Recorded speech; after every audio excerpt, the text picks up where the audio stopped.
Comic. Comic book.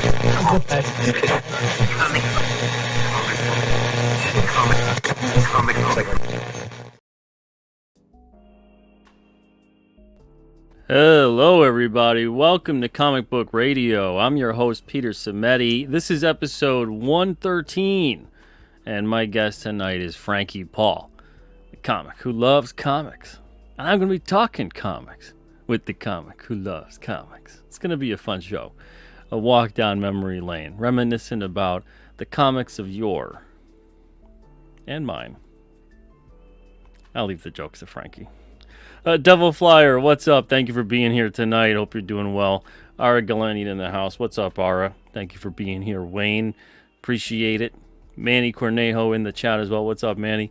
We also got the Beam Pad here. What's up, Beam Pad? Let's see. Hungry for a real Super Skrull. What's up, buddy? Hope you're doing well. Thank you for being here tonight. David Thomas in the chat as well. What's up, David Thomas? Levi Skeen is here too. How you doing, Levi? Hope you guys are having a great night tonight. Creators Outlet is here too. How's it going? Thank you for being here. All right, so we got a great show planned.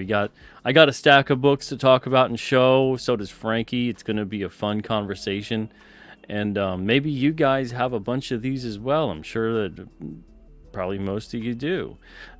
Just good times. Without further ado, let's bring him on, the man of the hour, Mr. Frankie Paul. What's up, Frankie? Hey, man. How's it going? Thanks for having me on. This is fun. No problem. Yeah, it's going to be a lot of fun. Thank you for being here. Oh, my pleasure. Let's get my nerd on right now. Absolutely. You know, I love your Twitter page. I was telling you behind the scenes of the show in the green room there.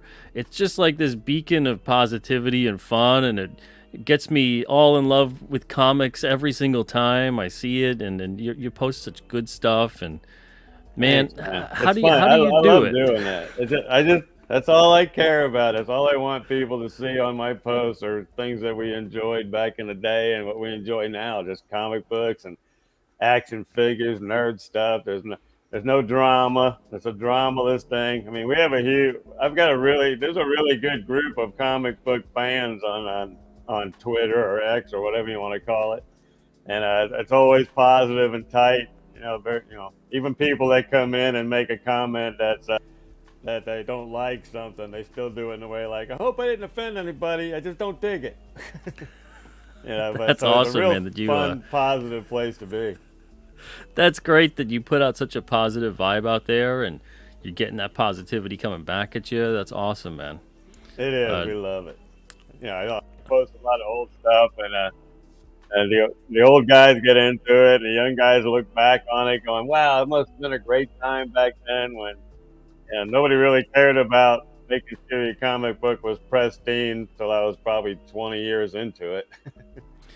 Yeah. We were talking about that with the bags and the boards and everything. You know, before you rolled them up, you cut them up, you pasted them all over the place, you colored in, you wrote on them. Right. You just desecrated it by pulling out that little Marvel value stamp. Yeah. You loved them. You loved them to death. That's what they were for. Exactly. That's what they were for. Yeah, half of these, the covers, I gotta keep. Everyone, if you guys see these in bags and boards tonight, it's because the covers are detached. I got a stack that's not in bagged and board, but all of these, like, the covers are off, so I gotta keep them because I read them to death. And those are the ones I keep on my spinner rack. All the ones that I just keep reading. They're on the spinner rack, so I can just grab them. There's dust on them. Fantastic. It's fantastic. I love it. Johnny Slaction, what's up? Thank you for being here tonight. Hey, Grape Nuka-Cola, how's it going? Hyper Potato, what's up, Hyper Potato? Hope you're doing good. He is a must follow on the Twitters. That's what. Thanks. Yeah, absolutely. Andy Smith in the house. What's up, Andy? Andy. You talked about the graded books on the spinner rack. There you go. Yeah. Man, oh man. Andy and I go back a long way. Yeah, you were saying that, and that's awesome, man. We met when I was working a comedy club in Tampa. I took advantage of the cross-gen free come in and they give you a tour.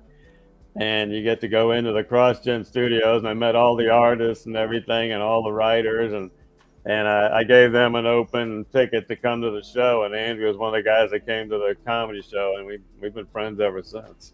Oh, that's awesome. Yeah, Andy's a great dude. Yeah, talented. Yeah. Very, very cool dude. I had him on the show earlier this week, actually, too. So look at that. Right. Yeah. Fantastic. Man, before we start showing off some of our collection, I want to just I want to walk down memory lane for you. What is it about comics? What is it when you saw comics? What spoke to you? When did that happen? What comic was it? Do you remember? Yeah, it was an early issue of Fear that I think my dad had just brought it home, and it was one of the ones where a scientist turns into an ape, and I'm looking at it, and I love the art, and I've always been a monster freak since I was in diapers. Oh, speaking my language. And so I started looking through this, and then I saw an advertisement for Fear 3, which had two big Jack Kirby kaijus battling it out on the cover. And that's what hooked me. That when I saw that, I was like, wow, I can get a book that's got monsters drawn in it already. And I never got it as a kid. I saw the advertisement, and I begged my dad to get it, and he came back with a giant ant book.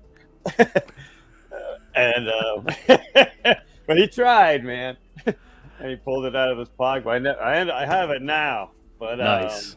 I never got it as a kid. But that one advertisement, that Jack Kirby advertisement, was what hooked me, because I was on monsters, nothing but monsters, no superheroes for probably the first 10 years I collected and read comics. I wasn't really collecting them, but reading them. I'm still on monsters, man. That's like my whole series now. King Cryptid. You're right. Monsters, creatures. I was looking it up. I'm like, oh, this is amazing. Thank you, man. Yes, I'm all over that. This is my first series let me see, the first time I've had to do comics in about 12 years. Everything else I've been publishing and helping out here and there, and now I'm finally back making my own series again, and I'm the writer and letterer on it, and it's like nothing on earth to get back in there and play in this world and get to it, and it's just everything I love in it. Anything monsters, I just stop my tracks. I'm like, okay, Yeah. gotta check this out. Absolutely, man. Well, that's awesome, because Yeah. monsters have always spoken to me. Now on tonight's, I've got a bunch from when I was a kid, including the first one as far as I can remember, and then I also have the first ever comic that I bought when I went into a shop. So I'm very curious as to what you have tonight. Did you want to go first? I'll let you go first. I You're will. the guest. I mean, when I first started, well, here's that Fear 3. Oh, nice.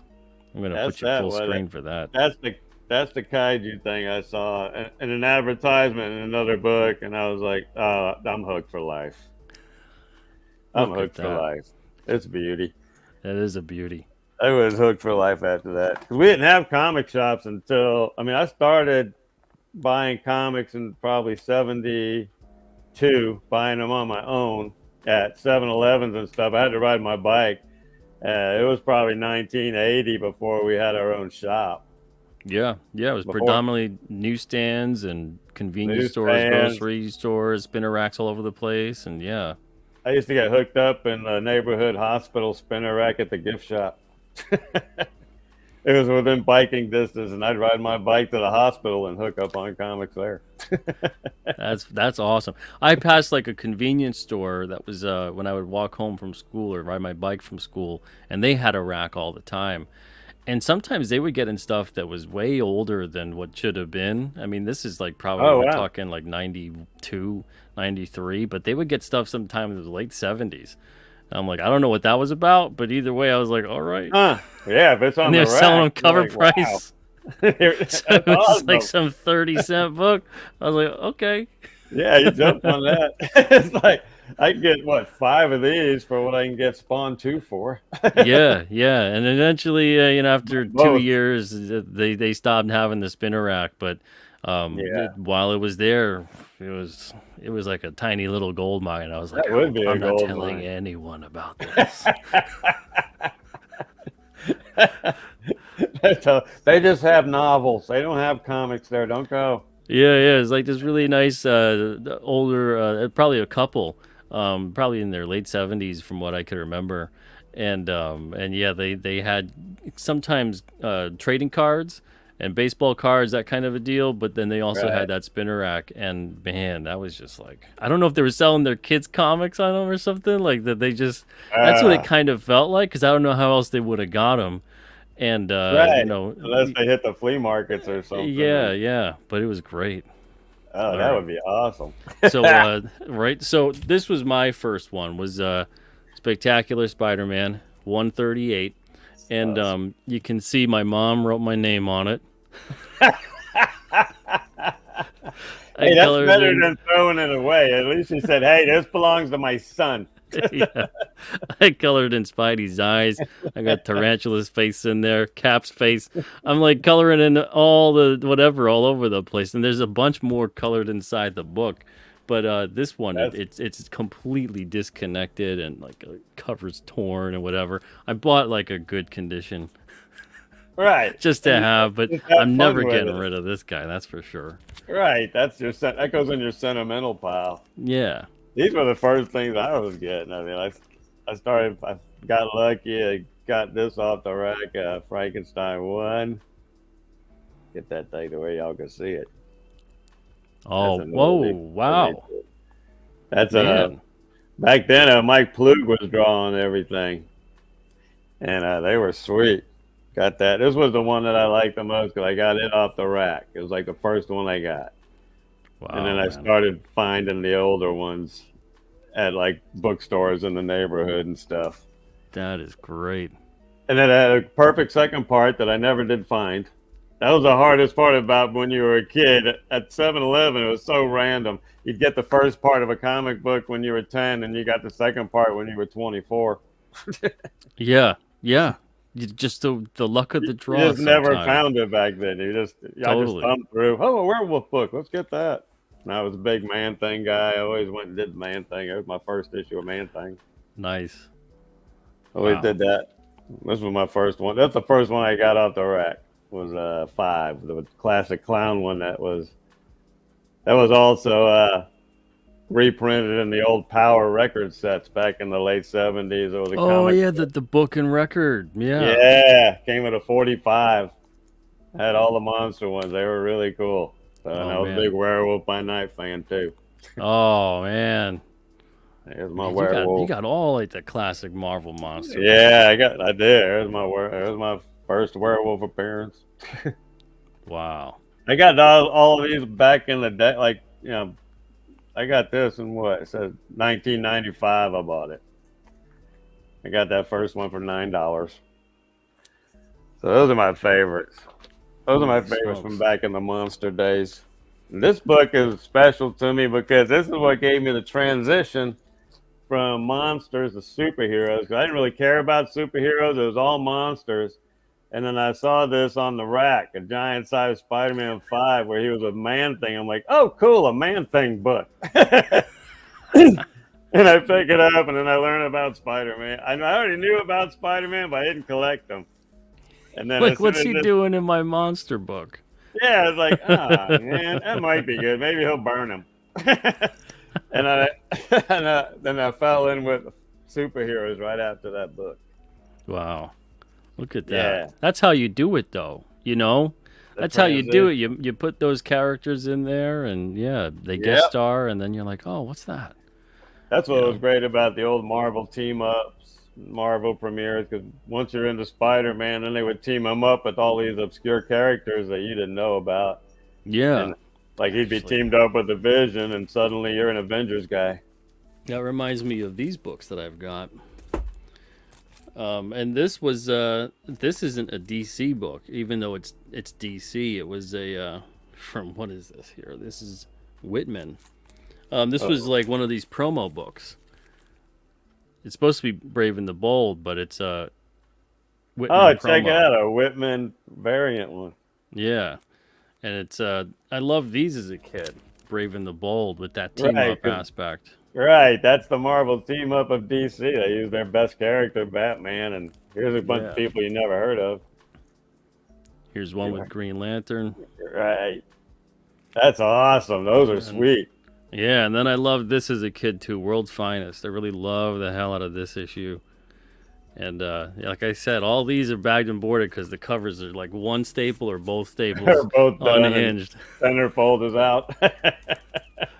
It's funny you bring up the records though too, man.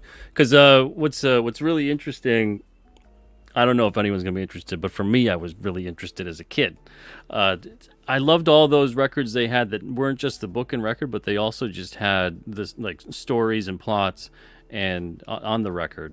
And I still have them, like a Batman one with like a Neil Adams cover, a Superman one as well.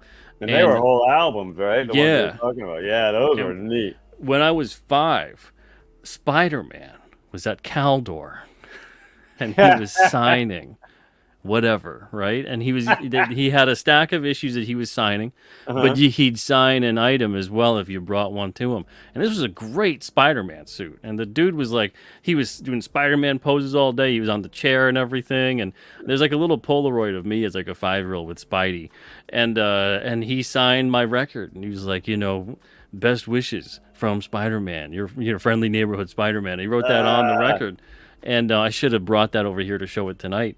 But like that, to me, I was like, as a kid, some kids are like, oh my God, I want to go meet Santa. And I'm like, I want to go meet Spidey. That would have been a blast. I'd have loved that. Man, have him sign that? Yeah. That. And he signed the comic book, with Spider-Man. Very nice signature, too. Like, the dude must have practiced.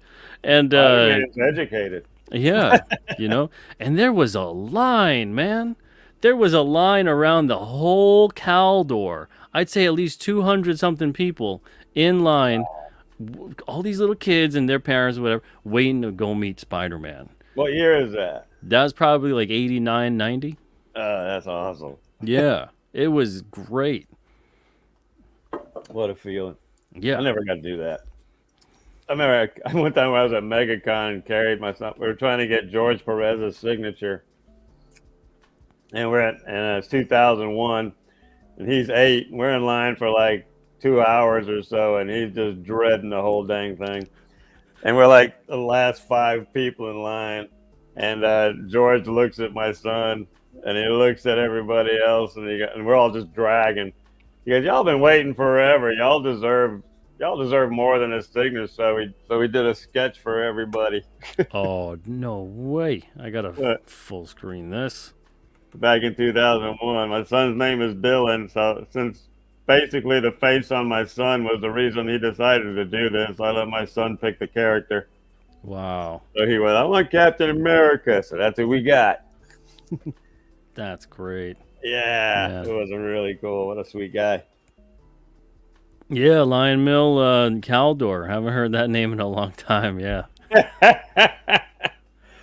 That's a big blast from the past. Oh, totally. So are you mixed with Marvel and DC? I got a mix of both, and I also got a couple independents in there too from when I was a kid, and nice. that I really cherished. I'll show one of them now. It would be this guy right here. Remember Flaming Carrot? Oh yeah. This Todd McFarlane cover with the titles. Oh, check that out! I've never seen that. McFarlane. Wow. Yeah. That's very cool. I got to meet all the Image guys at once back in 92 or 3 when they all came together on their first tour. And they all they were just lined up at MegaCon, all of them one after another, just hanging out. And they were real cordial. And that's great, man. Yeah, back then pictures were free. It was like, yeah, come on back. Nobody even thought about charging for a photo. It's not $25 for a selfie anymore. Not $25. It's $25 and stand over there. And I'll just kind of lean. Yeah. Back then it was all hugs and high fives. Man, oh man, that's funny. Todd just announced a Captain Carrot action figure. That's interesting. Wow, that is interesting. Captain Carrot with that was on DC's line, right? It must be part of the DC lineup, where he's doing a Yeah. lot of those DC toys. That I'd like to makes see him do Flaming Carrot. That would be fun. That would be fun. I got my Man. Crow figure hanging up back there somewhere. Very nice. Man, oh man. All right, let's see some more. What else you got? I got one of my favorite top 5 characters that wasn't a monster is this guy. Conan. My Conan #1. And I fell in love with Conan, read all the books, read all the novels. And the one thing that got me into that was back here in the 70s. I read this lineup of Conan books. It's a 5-issue run. It's the one where it finishes at 100, where Belit dies, his beloved girlfriend. And this is John Buscema and everybody at their best. This 96 to 100 is just a run that you got to read as a comic book fan. Oh yeah, man, John It's just it's amazing, so good. Roy Thomas was one of my guys back then. And then these guys got me going in the 70s. This is when I started going from reading comics to actually collecting comics. This is when I stopped cutting stuff out.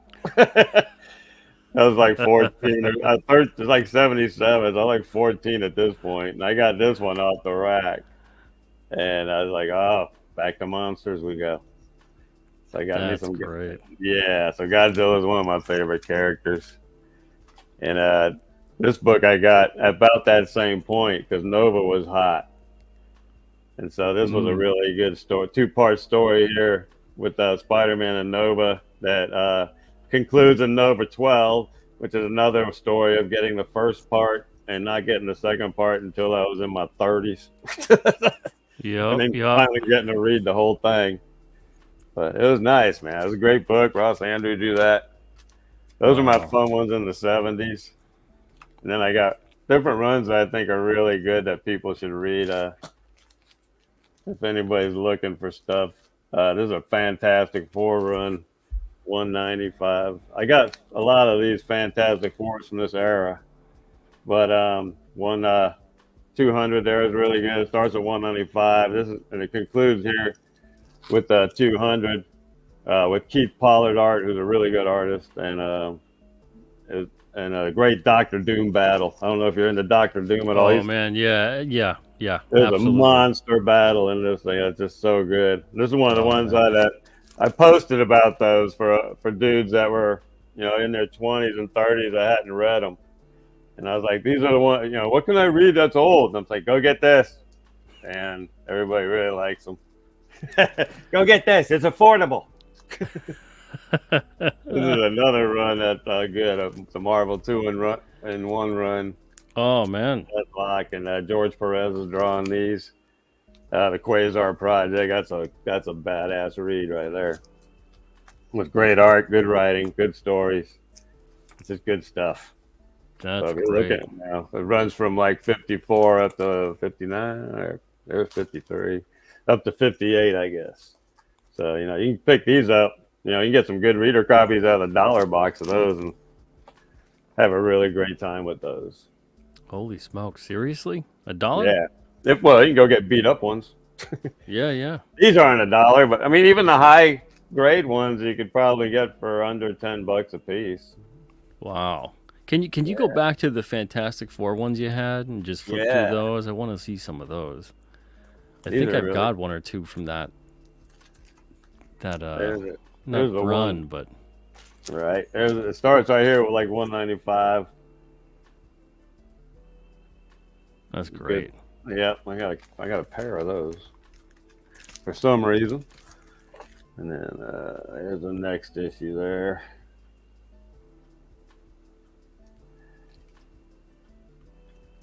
Really good stuff. Man, classic stuff.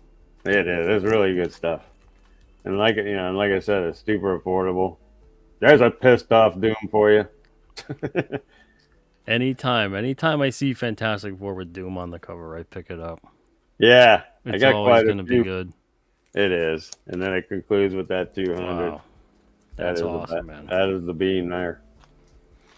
Really fun stuff. So here's a couple of mine. These are I loved and still do. Classic X-Men. Oh, nice. Oh yeah. You know, I got the whole run, but I bought some of them over twice to have as reader copies and just go through them and keep reading them. Sometimes I'd accidentally buy a second copy too because I'm like, do I have that one? And it'll be in like a 50-cent bin or a $1 bin, and I'm like, let me just get it because you go home, nothing's worse than that, and you're like, it's just $1. I should have just got it. I just say Yeah. right, just so I can say I read it. Yeah. Do that. Web of Spider-Man annual, the second one. It's got Art Adams. Oh Art Adams wow. on the inside, doing Spidey work. Oh wow. That's excellent. So he's I didn't know about that one. Yeah, he's in his black suit there. Oh, that's sweet. And that's early Arthur Adams. Look at that, an ad for the new universe. Man, oh man. That that wasn't a new universe with the DP7 and the Star brand and all that. No, Yeah. that was- Yeah, I don't remember that. yeah. X Factor #1. Oh, there you go. That's Yeah. a good one. That was a lot of fun. And then I love this issue too as a kid. It's a classic. X-Men. Oh yeah, 150. 150. I got that one. That cover just grabs you, and you're like, okay, that's got to go home with me. Absolutely. Yeah. There's a good scene from that Fantastic Four 200 where they're fighting. Oh, nice. Man, oh man. Yeah, it's good stuff. It is good. Great story. What is it that you think is well, before I get to this question, Yeah. as far as when you're collecting, are you collecting a lot of the stuff that's of this era, or are you drawn to anything that's modern today that you're really liking? The stuff that most of my collection I do is Bronze Age stuff. I try to put most of my money into that, and then I have the stuff that's coming out now. You mean? Yeah. The stuff I like the new Fantastic Four that's coming out. That Marvel's been putting out. That's been really good. I've enjoyed that some. The new Conan is good. Of course, I got to get that. And I'm really liking this this Godzilla miniseries. Here There Be Monsters, or Here There Be Dragons. It's a miniseries with Godzilla back in the days of piracy, and he's guarding an island full of treasure, and all these pirates are trying to go past him to get to the treasure. Ah, very That's nice. pretty hot. And of Who's course, putting that one out? that's a IDW. Oh, okay. Frank Thierry's doing the writing on it. And this just came out, of course. You got to get that. The new Image Dracula, that they're taking over the Universal Monsters, and they're going to start putting out comics based on all of them. Oh, interesting. And this is the first one. They're doing the Dracula first. You check out that Matt Wagner and Kelly Jones doing Dracula? I hadn't got it yet, but yeah, I saw an advertisement about it in Comic Shop News. Yeah, it looks pretty good. That looks really good. Yeah. And I ended up picking up Godzilla versus Justice League just because my LCS goes, hey, look, I got this. And I'm like, okay. I'll take that. Sucker me in. And Levi says X-Men 150 cost me a week's worth of lunch money in junior high. Yeah, some of these cost me a lunch. I was lucky sometime. I would just have to part over a lunch of the day, and I would bring in. Like, I knew when certain kids, I pay attention, you got to when you're a kid, to what the other kids really seem to like. So if it was like pizza day or like, a hamburger or something or whatever, and I'm like, all right, on that day, I know this dude has this comic. And I go to him on the bus or at recess, and I'm like, if you bring in that I'll give you my pizza. And I'm like, but you got to bring it in. And then they'll bring it in. And I would get like trading cards like that or comics or whatever, because money was tight with my family. But, I didn't really, I didn't care. I'd bring in like a candy bar or something and eat that for whatever. And they could have the pizza. I would get $1 for lunch, and we'd have to walk to school. And I had to pass a Magic Market on the way to school, which was like a 7-Eleven. And I would take that dollar lunch money and I would buy these long stick of gum. They would be called Big Buddies back in the day. They're like a foot long piece of bubble gum. And I'd buy 10 of those, and then I'd go to school and sell them for a quarter. And so I'd make a lot of extra money. Smart. And I would take them, and then I'd have my dollar for lunch, and then I'd have another dollar or something to go buy comic books on the way home. That reminds me, man, it's the same thing. I all like when they started putting out little fun size candies and stuff like that, you know, I'd have them and buy a bag, and then I'd sell the rest a quarter a piece. Right.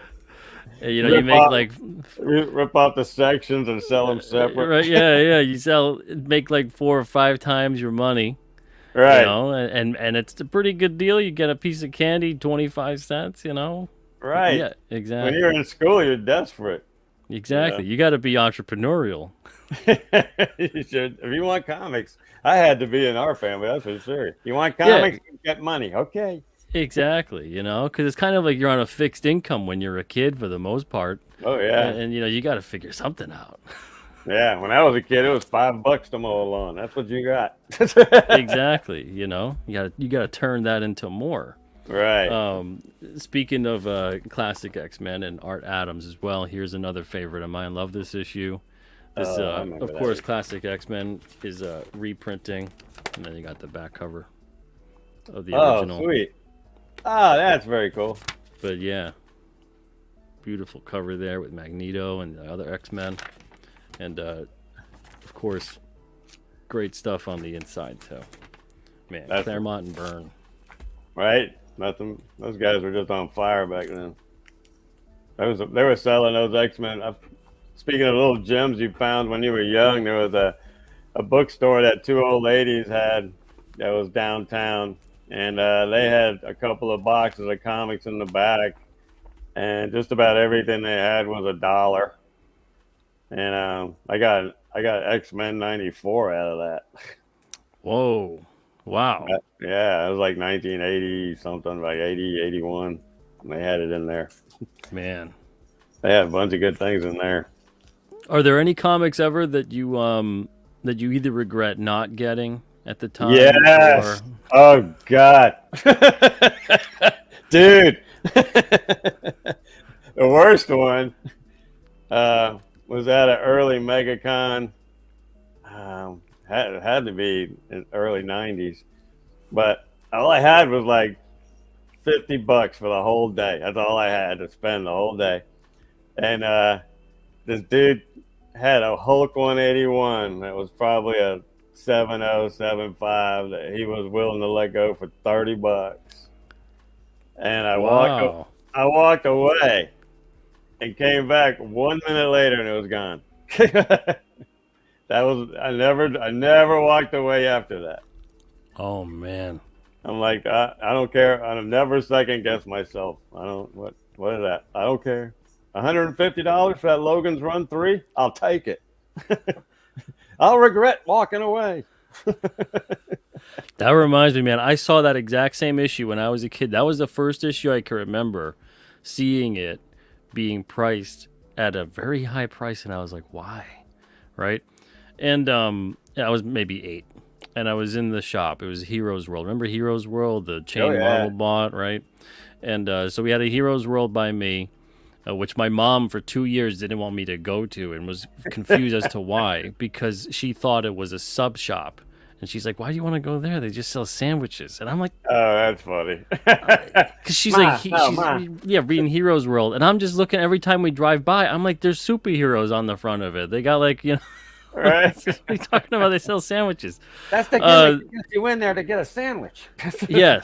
So finally, there was a store nearby one day, and she's shopping at it, and I just took off. I ran over to Heroes World, and then I was like, I'm going to Heroes World, bye. And then so I freak out, go over there, run to there, and I'm in the comic shop, and I see this comic, and it's that one with the first appearance of Wolverine, right? And it was priced at $50, and I was like, why is that one priced at $50?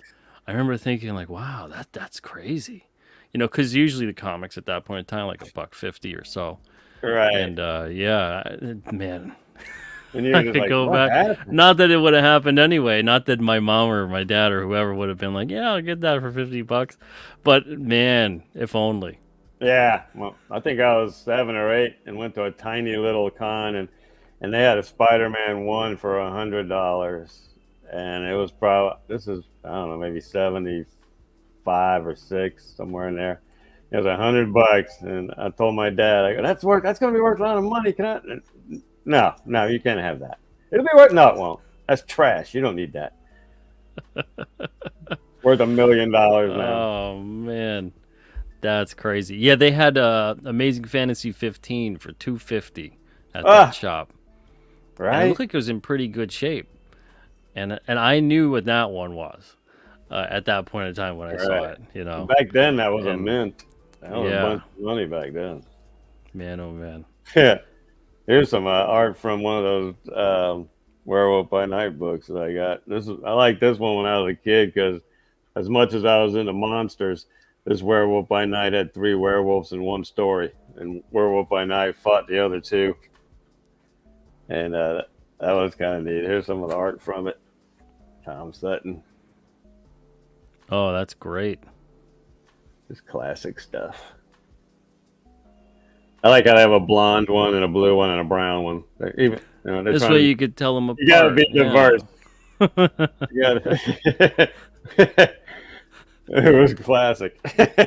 Well, you don't want the other werewolves to not feel represented in the issue. Right, we all gotta have them. Everybody, there's one of your Marvel Value stamps from back in the day. Oh, look at that, right there. Got clipped out. I think those ran 74 to 76. That's I mean, great, Comic books didn't have a chance. man.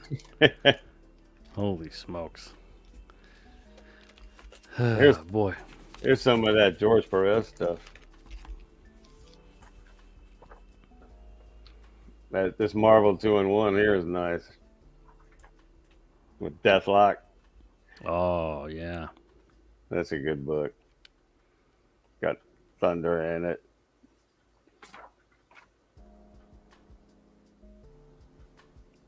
Nice. Just Good stuff. absolutely. Is that an ad there, or is that a? Yeah, this one here's an ad. On this page here's an ad with Spider Woman in it, Yeah. and then that's your George Perez, Yeah. early George Perez stuff coming through. That was back when they had all those classic ads with the Hostess fruit pies and stuff. Speaking of devil. Go get you an artificial There cupcake, you kids. go. Your brain won't know it's crap. That's right. Your mouth says it's a sponge, but your brain says it's cake. The greatest thing, though, man, those Hostess ads. Holy smokes, they're just, oh man, some of them nothing like. I remember the one with Hulk where he's rolling the people up in the street. Oh yeah, in the street, just the asphalt. Yeah. And they're just enjoying their fruit pie. Ah, it's worth it. Andy Smith, Ridiculous. some guy just put out a book that's just got all of those Hostess fruit Yeah, pies yeah. and all the cakes into a book, which is awesome. Absolutely. That'd be cool to have. It really would, yeah. Andy did a video on it. I gotta watch that video still. I watched it. It was good. Yeah. There's some neat stuff on it. This is a cool storyline too from back in the 70s and for the Avengers. Korvac saga. This is a really cool one. He's on there. Dave Winslow, the guy named Dave Winslow did the pencils that didn't work a whole lot back then, but this is really good art and a really great story. This Korvac guy literally just beats the hell out of all the Avengers to the point that in the last episode, Thor's got to become Dr. Blake to try to save everybody. He's running around. he's running around beating on chests, getting out the defibrillator. It's incredible that there's so many characters with powers that could heal these people in some fashion. And he's Right. got to run around He's Trying got to to heal him the slam the hammer old-fashioned down way. and get the stethoscope and try to get Iron Man's light to come back on. Yeah, he's like, you calling up Doctor Strange. He's like, all right, this guy's not answering. I guess I gotta do Right. everything the normal way. Yeah, he's probably in another dimension. And I got to deal with all this. It's pretty cool though. Yeah, I love this issue too.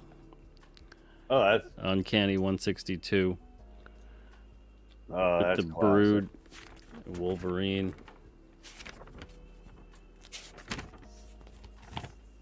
Oh, that's tight. Oh yeah, this awesome 2-page spread there. Check that out. Woo! Yeah, such great stuff. And this great ad. Get your Star Wars video game cartridge here. Look at the graphics. Have you seen any more realistic graphics than It's that? like being It's in the incredible. It is. You don't know what's fake and what's real. movie. There's Korvac kicking the hell out of everybody. No, man. Nice. That is great. It's such dynamic art. Yeah, it was Just really pops. good stuff. Really grabs you when you're reading it. Yeah. Boy, oh boy. And I always loved these. I don't know if you've got any of these. From both Marvel and DC have these type of things, but these Oh, the who's who type universe. character guides, yeah. Those were great when they came out. So you got the Marvel character guides, and then DC's got the who's who. But I love these Marvel ones. There's a couple different editions of them, and these were always so much fun. These and the trading cards helped me make proper buying decisions. On what to get. Because I'd learn more about the characters, and then I'm like, oh, that one sounds cool. I got to look for books Where's he at? featuring, yeah. Where's this he guy. at? I gotta get that. That's a good idea. We had stickers back in the 70s that were fun. That had I should get a book and show you. Had all the Marvel heroes that had these super Corning sayings in their balloons. Oh, yeah, I've seen those. Those are great. Yeah, Yeah. I ended up collecting both sets of those. Oh, man. They're badass. Did you ever see the, or even get, maybe you have it, the huge posters they used to have? They were like 24 by 36, and it would just be like the hero, the character with like a white background.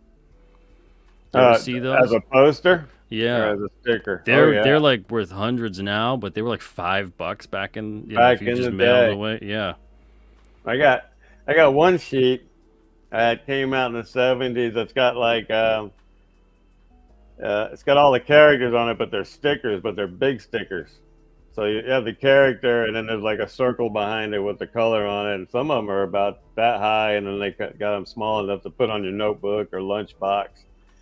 And that was a mail order when I was a kid. That was one of the things that I went to the mailbox for every day for about 4 months. They forgot me. Man. Nothing came in 2 days back then. Oh, no way. No way. That's when you check the fine print and you're waiting like 8 to 12 weeks. Yeah. To a kid, that's just like forever. Yeah. That's like half your life. Yeah, it is. You're watching the mailman out through the window, hoping he's got a big, ugly envelope. Absolutely, man. Oh, man. Let's see. Marcus says, I remember the stickers and had them. There you go. They were fun. You had them on everything. Green Laser says they put the character guides out as an omnibus. Awesome. I mean, that's Smart. cool. The universe books? Yeah. That makes sense. That's a no-brainer there. Totally. That's what they should do too. They should, Disney or whatever should be flipping through, going, which one can we ruin next? Like throw a dart at the alphabet. Okay, and we'll destroy Nova. Yeah. That guy looks like he's ripe for destroying. Yeah, that's okay. He's halfway there already. This one looks a lot of fun. Let's see how we can make it not so fun. Yeah. It cracked me up how they had so much success last October with the Werewolf by Night one shot. And they ran away from that. It was like, I don't Right. even Instead know. of putting out a new one, they just they put out the same one and just added color to it. Like, this is successful, so let's not mess with that.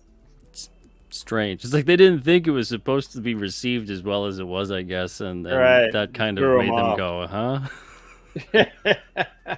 Someone didn't do their job. People like it. Man, oh man. Let's see. I got a couple others here. When I was a kid, I was blessed to be in a certain era where the Marvel talent at the art level went on to form Image. And these were comics my mom would just pick up for me on the way home. Once she realized I liked them, she picked these up on the way home from work, and one of them was this McFarlane The Hulk. Incredible Hulk. That's awesome. That's sweet that she got those for you. That's awesome. Yeah. She just picked them up, and I mean, it was $1 at the time. You know, this one was 75 cents. And then here's this other one, this with Silvestri art, Uncanny X-Men. There's another underestimated guy. That guy, everything he touches is beautiful. Oh, everything it was so he touches great. with a pencil. And then just even the way they colored these two, it was just everything about them made the storytelling so clear and so exciting and made the imagery pop. You know, it wasn't in competition. It was great. Right. Yeah. I took a break in the 80s from comics because I was 18. And back then you can go to a concert for $10. So I pretty much stopped collecting comics and went straight into beer and chasing girls and going to see rock shows every week. And then I started touring, and it was about 87 or 86, and I started wondering about comics again, and it was right around when Secret Wars came out. Oh, okay. Around Yeah. 86, 87. So I picked that up at a back issue box. Someone had the whole set for like $10 back then. And I went ahead and bought it and read it, and boom, I was back into comics around 87. And then like after that, I haven't taken another break since. But this was really a fun read. It's really funny you mentioned that. Every single person on this show that I have spoken to so far has that period where you loved comics as a kid, then you got out of them because you discovered all kinds of other things in life to do, usually music, girls, cars, all these things that take money and time. Right. and then you come back to the comics eventually when all that's sorted out. Once you got your car and your spouse, and once you got all that put away, like, all right, now let's go back to things I really love. I'm going to go back to comic books. Yep. Always comes back. That first love. You never forget your first. Yep. Never do. Man, oh man. I'll open some of these too. Here's some of that old Herb Trimp art from the Godzilla books. Oh yeah, look at that. Yeah. Attacking Seattle. Chowing down. I love that coloring on all the old school Bronze Age books, especially because everything was about making sure you noticed the characters. Yeah. You know? And even if the coloring wasn't like, you'd see tons of books with like a pink background, or you know, people in the background are like yellow or light blue or whatever, just to make them fade in the distance or whatever it would be, playing up the emotion of the scene, just to make that foreground character pop. Like each panel's got a simple story to tell you. It's not, you don't have 50 guys in one panel. It's just good stuff. Yeah, solid. There you go. There's an advertisement for an old movie. Oh man, Orca! Wow, Orca from the 70s. Back when Jaws was a badass, every animal in the ocean became a monster. You're like, well, it's called a killer whale, you know? Right? So, even though he looks like a panda. If you watch one, yeah, it looks like You want to pet it, but nah. Yeah, it's like the panda of the sea, the killer whale, but Yeah. we're gonna push the killer part. That's not a nice to meet you smile. That's a whole nother smile. Yeah, They play exactly. with you like cats would if they weighed 2 tons. Yeah. Man, oh man. I got this Superman one that I really loved here. Superman 410. Oh, look at Yeah. With this nice, they knew their audience, right? Here's some acting medicine kids. that. That's hilarious. And look at check this out, right? These figures. I love these superpowers figures. You could tell which ones I wanted. Everyone circled except for poor Wonder Woman. That's hilarious. I don't want her. Man, oh man, oh man. I got all the old Mego ones back in there. There's another value stamp for you. Where are ya? All those advertisements. Oh, that's great. There's a Red Sonja value stamp. Look at that. A letters page too and everything, Yeah, remember those? Yeah. Mail it to Morbius. This is an old Fear book where Morbius and Blade battle it out. Oh, nice. That's some fun stuff in there. That's a Craig Russell art there. Oof. It's funny, at the end, Marvel started making all their monsters kind of cosmic, where they would all end up in different dimensions. Man-Thing would end up in another dimension. Yeah, like they started playing up the interdimensional type of aspect, I guess. Once the monster phase was over, they're like, how can we save this? Well, let's send them to another dimension. Okay. That 5 issues later, they're canceled. Yeah. Well, that just kind of ruins the whole point of them being around here, Mm-hmm. Blast Beat says, "Dear Morbius." I always had a soft spot for Morbius. I thought Morbius was cool. Yeah, He absolutely. He's so close to a monster and a hero as I could get. I can't take these out because these covers will fall right off. But I read the hell out of these when I was a kid. I can't take. I haven't taped them back together yet. Absolutely love look this at one.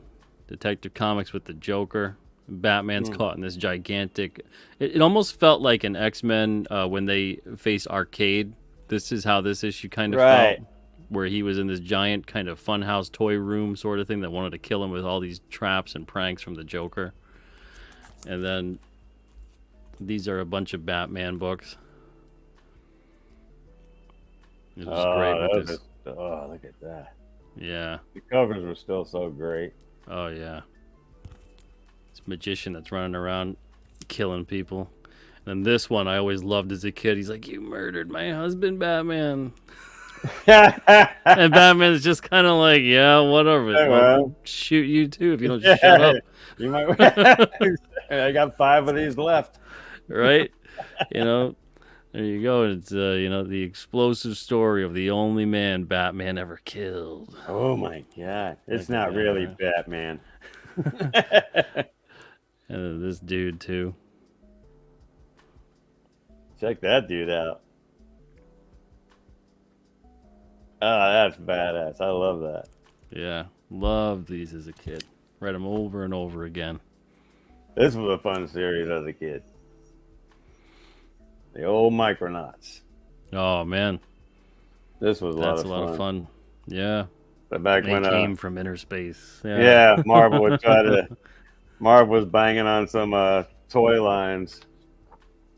Hasbro would come out with toy lines. That's how Rom got his book. We got a guy named Bug. He's the comic relief. That was a fun series. Won a bunch of awards for this integrated series back in the day. Wow. Came out in '79. Marcus had the toys. Awesome. Yeah, I had a couple of them as a kid. Manny's asking, not sure if this was answered, but what are your favorite monsters? What are your favorite monsters? I like the Universal monsters. the best. And I like a lot of the monsters from the Hammer horror shows. Creature from the Black Lagoon is probably my favorite monster. In the comic books, it's going to be Werewolf by Night and Man Thing. Those are my favorites. Yeah. But I grew up on Creature Feature. I loved it when I was a kid. Every Saturday afternoon there'd be a classic monster movie on, and I would make excuses to my friends of why I couldn't go outside, pretending I got in trouble so I wouldn't have to mess with them and go watch my monster movie. But I always loved Wolfman. Me too. Werewolves, Wolfman, I loved all that. I loved the look of the creature, but I always wanted him to do more. More damage? Yeah. Right. It was like King Kong. It was more like a love story. I just want the girl and I'll go. Yeah, exactly. I always wanted him to just run around just terrorizing anyone who came near the swamp and just killing them left and right, I loved all those werewolf movies, though. Werewolf of London was really good. Curse of the Werewolf with Oliver Reed. I thought that was excellent. That was one of the first. Howling, too. The Howling was awesome. That's one of my favorites. Watch that every year. Those are all favorite monsters. But I watched them all. I like the Kaiju. I like all the Godzilla flicks. I watched all those Japanese movies back in the day too. Yeah, they didn't look that cheesy when you were 9. Yeah, you look at it and go, "Dang, that's a cool monster right there." And you watch him later, and it's like, "Oh, he's just a balloon." It's funny you say that too, because the Stay Puft Marshmallow Man in Ghostbusters. Yeah. The dude inside the suit was inspired by Godzilla's movements, and that's why he kind of goes slow. Yeah, and he would purposely kind of like waddle back and forth and kind of like do a bouncy move to look like there was more heft and weight to him. He's slow motion. Yeah. You have to do that. Even if you're that big and you're a marshmallow, you're still about, 18 pounds. Yeah. It was great. Because just seeing him, like, the behind-the-scenes footage of, like, the dude in the suit, and they got the whole model city and everything, and he's kind of, like, doing, like, a slow walk. He's just bouncing around. That's awesome. It's awesome. Absolutely awesome. Let's see. What do I got? I got one more for the night.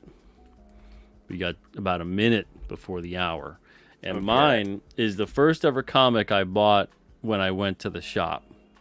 And this one stuck out for obvious reasons. Yeah. It was Silver Surfer 50. Yeah. And I was like, shiny, shiny, happy cover. But I loved the story in it. I liked Silver Surfer a lot. I got to know more about him through the cards and stuff that I was collecting. And I saw his power stats all crazy maxed out. And I'm like, who's this guy? What's he about? And he's He was still being drawn by Ron Lim then, right? That was Ron Lim. He really got the Surfer down. And just got that when I went in the shop. And it was, cover price was $1.50. So I think they priced it at $3 at the shop. Because I remember not paying $1.50, but I remember thinking like, oh yeah, I got to get that. I have to have it. I have to. It's shiny. That was the 90s, man. Yeah, the prismatic foil covered wraparound cover. You couldn't handle yourself. Sitting there in the shop going like this, trying to get Batman to show up, trying to get Spider-Man to show up. Where are you? There he is. The hologram. Exactly. Yeah, the holograms were great. The trading card holograms were awesome, and then they would have like the glow-in-the-dark covers and stuff like that. That was a lot of fun. Yeah, that Ghost Rider 15 had that glow-in-the-dark skull on it. Yep. It's good stuff. That was saturation century. Yeah. That was the 90s when everything happened. Yep, and it was like, it went I'm going to retire. Superman died. We're all going to retire. And then I can't even imagine people being like, wait a second, they're going to bring him back. Yeah, not even 6 months. Apparently, you're not familiar with comic book lore. We're surprised he was gone this long. Right? That's like everybody buying a stock or whatever. And then they realize, like, wait a second, the company's imploding. Right. You don't just keep it forever and never look at it? Oh, right. is like a big factor of that with the collectability and the value had to do with the fact that no one actually like all of like we're showing so many of them we had as a kid talking about the covers falling off, this and that or whatever, and it's like that was a Right. part of it. No one really took care of them in such a great way, and then Right. by the time everyone realizes, oh man, wait, those are worth money, everybody starts really taking care of them, and then The real condition collectors doesn't can't take it. You're like, I gotta pull it out one more time. right. I got nothing's gonna happen to it, and your coffee goes boop. All right. But that's what they're for. Like, it doesn't matter how much my comics are worth because I'm not selling them. Yeah. That's, because whether they're worth $1 or $1,000, I'm not. I have no plans on selling them. So there's really no. The only time I ever sell books is if I have an extra copy of an issue I already have, and then I sell that and use the money to buy a book I don't have. So with the graded books, because you got a bunch behind you, I got a few. I only got like 15 total, but I have a raw copy of just about every one that I bought, like a Micronauts, and I sent in 4 from my own collection when I first started wondering about the company, and they all came. Of course, me being biased, they all came back at a lesser grade than I thought they deserved. So I didn't send anything else in. I'm like, stab that. But I bought a few. Man. Just a couple. If the price is right. I mean, if I can buy a slabbed book for the same price as a raw one in the same condition, I'll usually pick it up. Do you have plans on selling those one day? Maybe, Yeah. but still, I'll probably, be on my deathbed. So, I'd rather sell them the last year I'm alive than trust my kids to sell them for what they're worth. You never know; they might end up at some old people's Right. convenience store in a spinner rack. I'd rather just throw them out at a comic book show and let the fans have them. There you go, man. Oh man. Well, Frankie, this was great. A lot of fun, man. Reminiscing about comics and sharing some of our favorites. Really I had a appreciate great time, man. It was my pleasure. I'm glad we got to do this. I'm honored to be invited. Absolutely, yeah, man. I'm gonna have you on again, and not just have a reminiscing, but to actually have a full-fledged, tried and true, real interview. Yeah, whichever. Yeah, I'll this be was on like whenever. a fun hangout here. Right. This is sitting on the porch. Absolutely. I hope you guys enjoyed it too in the chat. Appreciate it being you here, having you guys be here. So, Frankie, where can they find you, and what's up for you next? Let's see. I got a bunch of private Christmas shows that I'm doing as far as doing comedy. I'm doing a lot more private shows now that I'm older with the Christmas season coming in. I'm not working a public club until the week of New Year's Eve. I'm doing 4 nights in Cocoa Beach. But wow, I'll be hitting a bunch of cons, doing whatever I can, spending time with my comic books. There you go, man. Oh man, seriously, keep it up, man. Your Twitter is great. I love seeing your account. It's at Frankie Paul 64. If y'all want to join in and have a lot of we got a really large group of comic book fans, and everybody shows their stuff. And somebody gets a great book, we all cheer them on. We don't get jealous and say, "Oh, well, I should have that book." Nobody's like that. It's just all good times. That's awesome, man. Whether you realize it or not, you're one of the best modern ambassadors for comics at this point. Can you believe it? No, that's a shock. Yeah. I love it though. I'll take it. There's very few people out there. Just it's a pure positive thing in terms of getting comics out there, and you're just like, hey man, here's the comics, here's the love of the medium, the stories, the characters, all that good stuff, and everybody. Let's just have fun. I don't care about this, that, whatever. Let's just enjoy some comics. Yeah, and let's do that. Let's show some old classic stuff. My pleasure, man. I love doing it. I'm glad other people enjoy it. Absolutely. All right, brother. I hope you have a great night. Thank you again for being here. My pleasure, man. Let's do it again. We'll absolutely do it again. 100%. Cool, all right, everybody, take it easy. Have a great night. I'll be back on Tuesday night at 9 o'clock Eastern. Actually, no, not 9 o'clock Eastern, 1 o'clock Eastern. I'm going to have Peter Gilmore on. He's over in the UK, so 9 o'clock would be like 2 a.m. for him. So we're going to have a show on at 1 o'clock. early on Comic Book Radio. So see you guys at 1 o'clock Tuesday. Other than that, tomorrow I've got a big shipment of comics coming in. So then I got to ship a lot of comics to you guys over the next couple of weeks. The shipment was supposed to arrive on Friday, but it's getting here tomorrow instead. And that's some good stuff. I can't wait to get those comics out to you guys. Other than that, it's a new moon tomorrow night. KingCryptid.com. Check it out. We got 2 tote bags on special right now. $5 for the 2 tote bags. Free shipping in the U.S. And only on KingCryptid.com. Everybody else, take it easy. Take it great.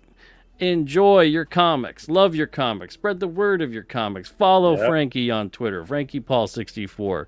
And until next time, have a great night and an even better tomorrow. Awesome. See you guys.